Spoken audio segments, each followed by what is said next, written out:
Каждый народ имеет духовные и нравственные опоры. Одной из таких фундаментальных опор в состоянии казахского народа является творческое наследие Абая Кунанбаева.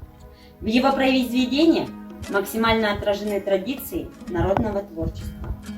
Поднимаемые Абаем темы актуальны и сегодня, потому что центром его мышления всегда был человек.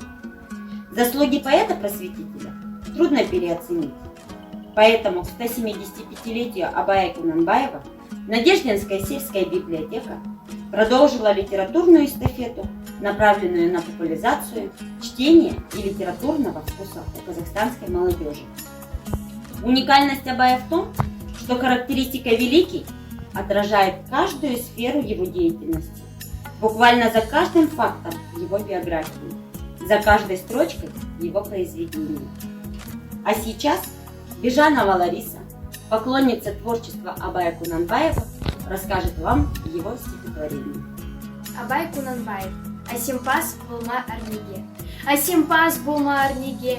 Онерпас булсан арқалан. Сенде бір кірпіш дүниегі кетігін тапта бар қалан. Қайрат пен ақыл жол табар. Қашқанға да қуғанға. Әділет шапқат кімде бар? Сол жарасар болғанға. Бастапқы екеу соңғысыз.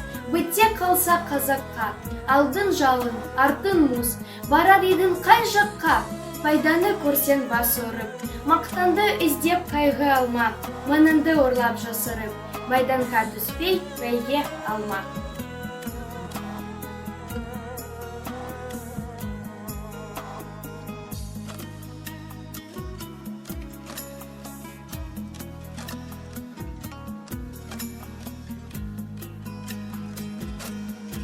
Надеждинская сельская библиотека передает интеллектуальную эстафету Тагузакской сельской библиотеке Престе Татьяне Искаковне.